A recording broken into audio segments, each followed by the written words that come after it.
And right now we are 2 minutes away from the end of the trading day. Romaine Bostick alongside Katie Greifeld taking you through to that closing bell.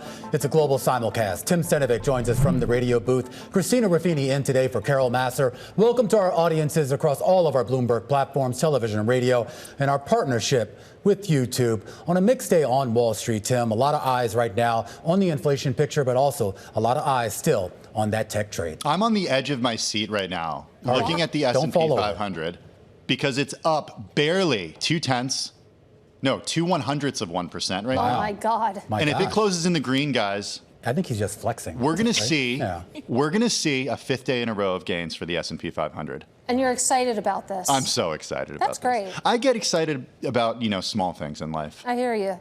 It's very different things get us excited. I got excited that we had an analyst come in here and agree with me on the fact that the geopolitical reality of the Strait of Hormuz is not quite reflected in all this green we're seeing on your screen right now in the market. That's not really being priced in a reality check of whether the strait's going to open or not. I don't think we're seeing that in the market. Christina, reality is just a construct.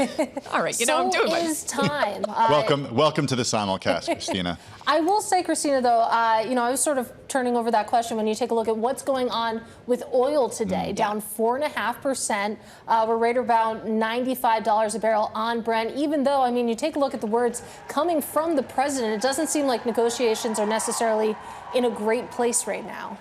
Yeah, absolutely. Here, a lot of headlines crossing the terminal right now. We were just talking about those comments from Lisa Cook saying that she would raise rates if disinflation doesn't reappear, in a red headline crossing the terminal right now. This involving Perella Weinberg saying that it's cutting almost 10% of its workforce, including about a dozen partners. That's according to a person familiar with the situation. Meanwhile, back to the public equity markets, and it looks like, Tim, you're going to get your record high here. It takes a while for these numbers to settle, but right now the S&P perched at 75.20 and change, up about 1 point, and that is, what did you say, a 200th of a percent? Yeah. I forgot what you said. 200. Either way, it was a record high yesterday, so if it's in the green today, that's another record high. The Dow adding about 183 points, or 0.4%. The NASDAQ up about 19 points, or less than 0.1% on the day. The Russell 2000 looks like it's going to sit this one out, down a fraction of a percentage point. Yeah, looking at the S&P 500, just peeling back one of the layers there, we actually did see fewer stocks move higher than move lower today. 236 stocks in the green today, 263, Katie,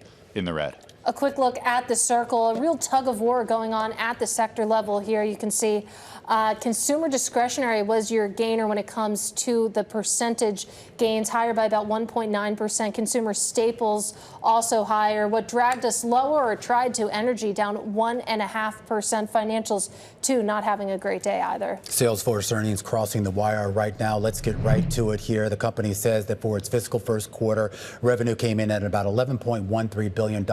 About on the nose of what the street was looking for at about 11. Adjusted EPS, $3.88. That is a beat. The street was looking for $3.13. Here right now is your forecast. The company says that for the full year, I'll take the full year, adjusted EPS, $14.06 to $14.12 a share. That guidance is above its previous guidance of $13.11 to $13.19. The company says that it still sees its adjusted operating margin at the same level of about 34.3% here, and it sees its revenue growth reaccelerating in the second half of fiscal 2027, which is interesting commentary. We were talking with Michael Turin, guys over at Wells Fargo Securities, and he said that his read on Agentforce is that this is less of a 2026 story and more about deeper into 2027. It'll be interesting to hear from Mark Benioff commentary on the call. This is a company that's been just beat up from those 2024 highs, down more than 50%.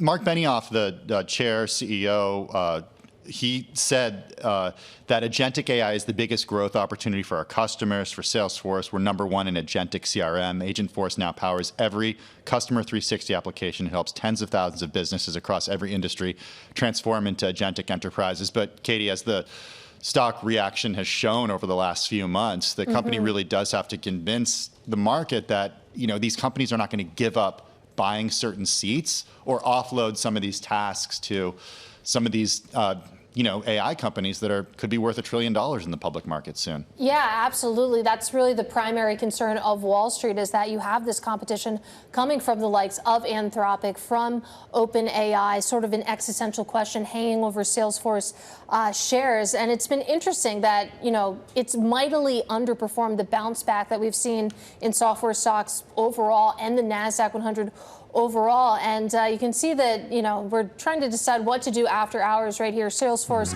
currently in the green, but certainly the knee-jerk reaction was to send it lower.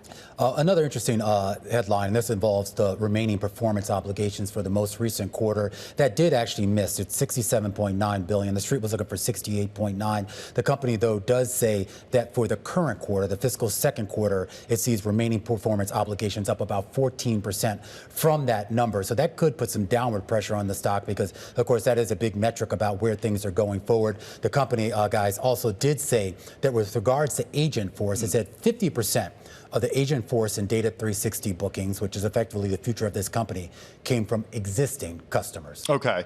Salesforce shares down about 0.4% right now. We are still waiting Synopsys, Snowflake, Marvell Tech, HP Inc. as well, coming in the next few minutes. I want to reiterate some of these numbers as we do look at the equity market reaction of Salesforce reporting results just now. As the company sees second quarter revenue coming in $11.27 billion to $11.35 billion. The estimate was for 11.36, so just shy of that outlook there. First quarter revenue did come in above expectations. First quarter adjusted operating margin came in above expectations at 34.8%.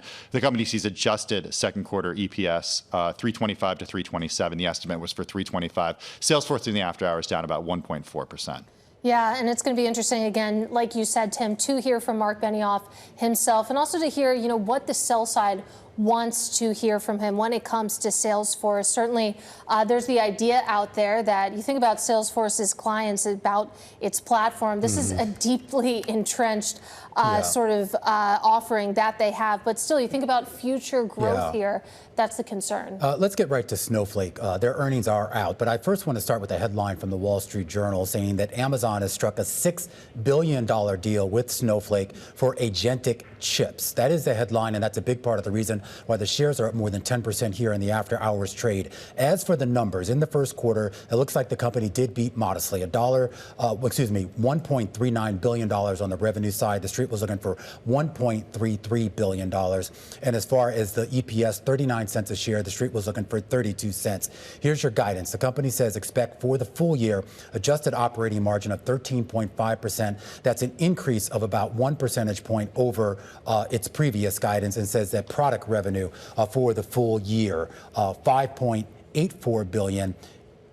It had previously seen $5.66 billion, so a slight nudge higher on that. Wow, shares just surging in the after hours, up 23%. I want to draw everyone's attention over to Synopsys. Shares bouncing around a little bit. The company sees third quarter adjusted EPS above estimates, 363 to 369. The estimate was for 362. The company sees third quarter revenue coming in above estimates as well, $2.4 to $2.45 billion.